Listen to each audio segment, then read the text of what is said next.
Dobrodošli, čestitam. Ako ste ovdje, to znači da imate slobodno vreme i da samo treba da ga organizujemo. To je već retka privilegija, ali i velika opasnost, jer često imati slobodno vreme znači verovati da ćemo stići sve da postignemo i da ne moramo da žurimo. I onda vreme prolazi, a mi ništa ne završavamo. Plus, uvek postoji mogućnost da će prestati taj period kada niste pritisnuti obavezama i da kasnije kada obaveze dođu, tek onda nećete moći da se organizujete ako niste uspeli bez njih. Najpre odgovorite sebi na pitanje kada najbolje funkcioniše. Neki ljudi, poput mene recimo, najbolje funkcionišu ujutru, neki najbolje funkcionišu noću, svako doba dana je u redu dokle god možete da garantujete sebi da ćete jedan određeni sat svakog dana odvojiti za pisanje. U tom smislu, noć i rano jutro su dobri jer je tada najmanja šansa da će vas neko ometati. Jer dok ste početnik, ljudi vas neće ozbiljno shvatiti kad im kažete ne mogu sada, moram da radim na svom romanu. Čak i ako blagonaklono gledaju na vaše pisanje, možda neće shvatiti zbog čega morate baš u tom trenutku da pišete, jer eto, oni tad imaju slobodno vreme, a vi nećete da se vidite s njima, nego se tu glupirate umjesto da pišete kasnije. To je normalno. Ljudi koji nikad nisu pisali ne shvataju koliko je to teško. I mnogi početnici među piscima imaju tu romantičnu zabludu da je pisanje nešto što se odvija kada nam je do toga i da obično bude zabavno i da ide lako. I onda se razočaraju kad vide kakva je to obaveza ili počnu da sumnjaju u sebe jer misle da eto oni nešto ne rade kako treba, pošto očigledno uspešnim piscima to ide bez problema. I još jedna prednost kod pisanja ujutru. Kada odlučite da pišete svaki dan, taj deo vremena koji treba da odvojite za pisanje će vam stajati kao neki teret celog dana dokle god ga ne obavite. Ako ga odmah uradite ujutru, za taj dan ste oslobodili mozak od tog opterećenja. Također, mozak je ujutru najodmorniji i tada najlakše radi. Da iznesem ovdje jedno poučno iskustvo. 10 godina sam radio kao nastavnik u osnovnoj školi, ustajao sam svako jutro u cik zore, odlazio na posao. U 36. godini života sam promenio posao i prešao na akademiju da radim sa studentima. I tamo sam predavanja držao jednom nedeljno, a 4 dana sam imao obavezu da pišem pripreme, da spremam predavanja, da pišem naučne radove. Dakle, ne računajući taj jedan dan kad sam morao da idem fizički da držim predavanja, 6 dana sam mogao da spavam koliko hoću i da radim onda kad hoću. I onda sam počeo da ostajem budan do kasno, da spavam ujutru do kasno, da binđujem posao, da 5 dana ne radim ništa, onda 6. dana poginem da završim sve obaveze. I posle 2-3 mjeseca sam shvatio da uništavam sebe, da uprkos ogromnom slobodnom vremenu ništa ne postižem, ništa ne završavam i da onaj jedan dan kad treba da odem na posao, ja ne mogu da ustanem više rano. I onda sam sebi rekao dosta, počeo sam opet da navijam sat u 6:30 svako jutro i radnim danom i vikendom, da pišem unapred određeno vreme i da svakog dana završavam deo obaveza. Čuvajte se slobodnog vremena. Ako ga imate previše, može da vas uljuljka u verovanje da ga imate dovoljno i da ćete stići sve i da možete da počnete bilo kad. Ne možete.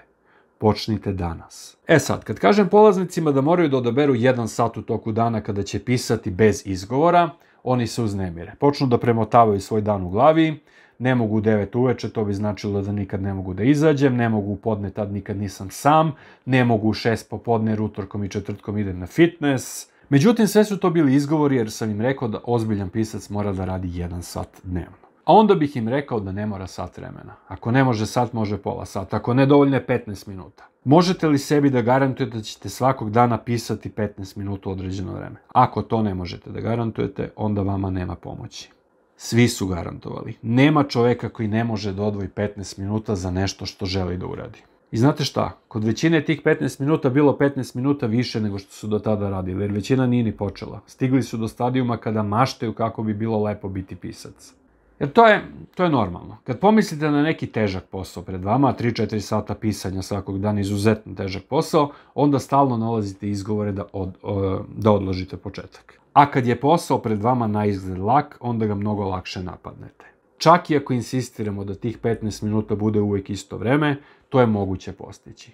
Ljudi su prijavljivali da im je recimo iskrsno izlazak sa prijateljima i da su kad dođe vreme odlazili u toalet restorana i 15 minuta tamo pisali, da su pisali u gradskom prevozu, da su pisali u čekaonici kod zubara, jer 15 minuta je takav komad vremena da možemo da toliko dugo izdržimo bilo kakvu neprijatnost. Oni kojima se čini da je 15 minuta dnevno premalo, da bi se bilo kakav ozbiljan posao završio, evo malo proste matematike.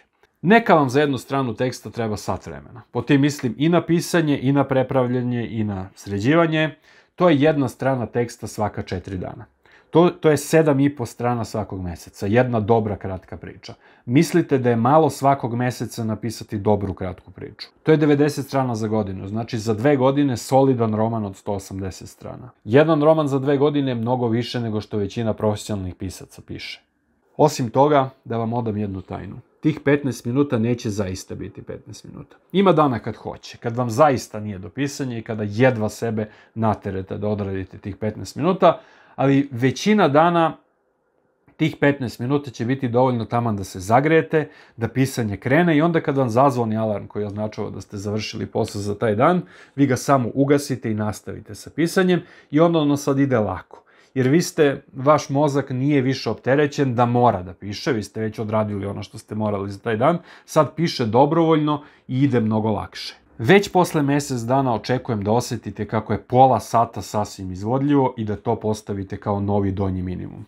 Ja sam recimo trenutno na 2 sata pisanja dnevno, to mi ide lako, razmišljam da produžim, a opet s druge strane ne moram. Bolje da radite manje, ali da taj posao lako ide, nego da postavite sebi previsoke zahteve koje posle nekog vremena više nećete moći da ispunite. I niko vam ne brani da se posle nekog vremena, ako vidite da novu kvotu ne možete da ispunite, da se vratite na prethodnu. Važno je da se nikad više ne vratite na nulu. Možete li dakle da garantujete 15 minuta pisanja dnevno? Ako ne možete, u redu je. Niko vam neće zameriti što niste postali pisac. Ljudi će vas pritiskati da završite školu, da nađete posao, da formirate porodicu. Niko vam neće zameriti što se niste napregli i postali pisac. Osim sami sebi. Možete li da živite s tim?